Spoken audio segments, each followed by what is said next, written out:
na, nagamitan na ng puller.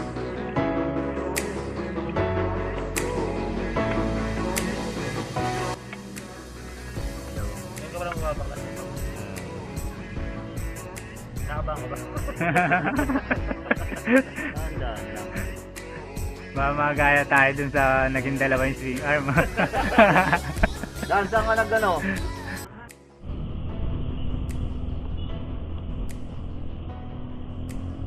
Yo, what's up mga kamotor? It's me again, Paramedic Moto Vlog.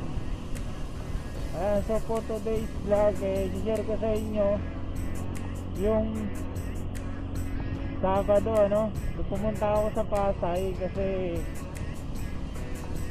nasira yung bearing natin sa likuran, kumakalog yung gulong natin sa likod. So bearing yung naging problema. Tapos doon ko na rin siya dinala kasi kila Pops J at Pops Dan mas alam nila kung paano solusyonan yung mga problema natin sa unit natin kasi marami na silang ginawang easy ride, At saka isa pa, ayaw kasi maging dalawa yung swing arm natin pagka binaklas, kaya dun tayo sa sigurado may gamit talaga para bumaklas yung swing arm natin. Kasi alam nyo naman, nakikita nyo naman sa Facebook na dalawang tao na yata yung nag-post na nabasag yung swing arm nila, So, nakakatakot, di ba? Ayun, papakita ako sa inyo yung video kung paano namin siya binaklas, ginamitan ng puller ni Pops J. So, para may idea na rin kayo pagka nagkaroon ng problema yung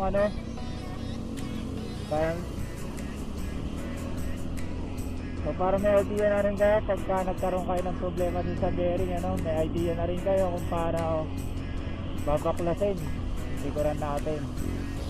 So ginamitan namin ng puller Pops J, at ang kabilin-bilinan niya kahit naka-puller dahan-dahan pa rin daw kasi pwede pa rin mabasag yung swing arm natin kapag hindi iningatan sa pagbabaklas, kahit naka-puller na.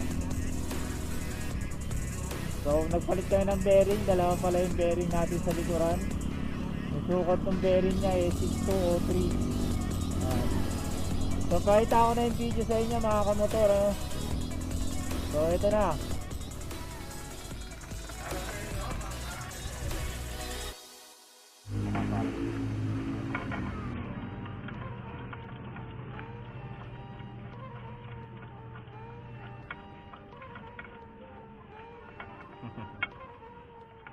Iragit.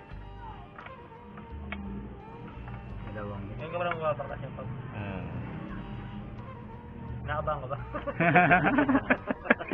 Tandaan lang. Mamagaya tayo dun sa naging dalawang swing arm. Dan, Gago! Dan, saan ka nagano? Saan ka tumukod? Dito, taas mo ba? Okay. Yan na, iniikot na.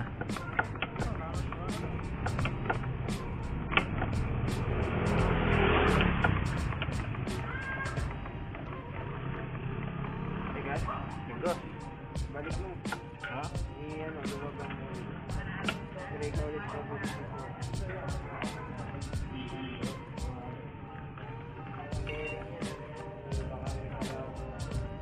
So ayun, nilawagan ulit ni Pops J, sprayan daw ng WD-40 kasi matigas sa atin.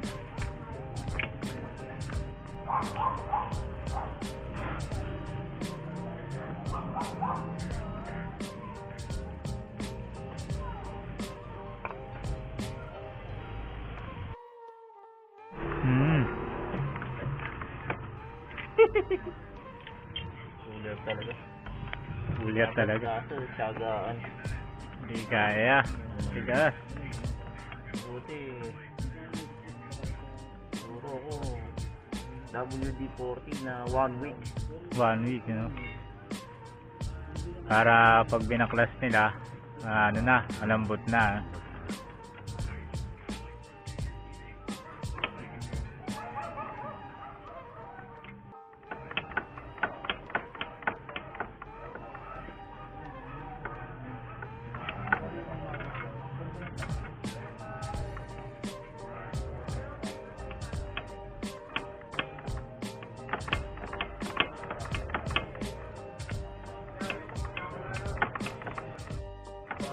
umangat na yata. Konti. Ayan no, so unti-unti umangat. Okay lang yan. Konti-konti. Basta safe.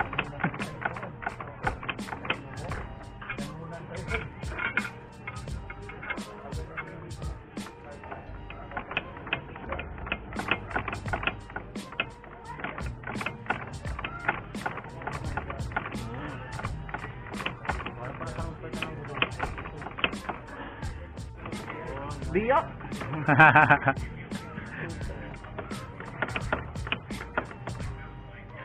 Ito nga. Gusto din.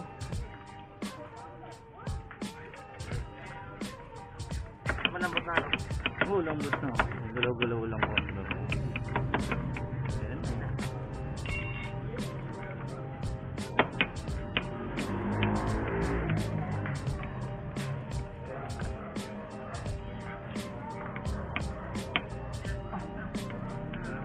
Hirap.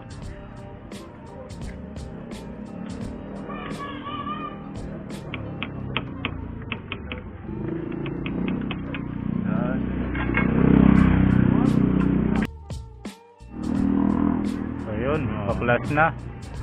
Yan, puro kalawang. Yan, yun nga pala yung problema ng motor natin ngayon kaya binaklas. Papalit tayong bearing kasi kumakalog. Kasi nabili natin bearing sa likod pang nasukat nito 6203. Yan, 6203. Nakakamotor yan. Yan. So mga kamotor, ito yung sinasabi ko sa inyo nakaraan naging problema. Ito, kita nyo iba na siya.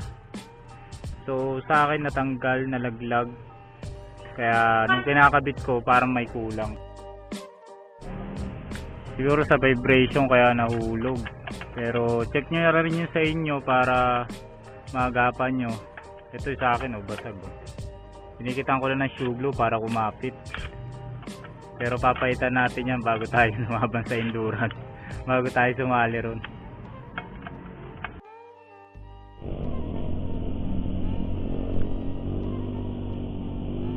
So hanggang dito na lang muna siguro mga kamotor.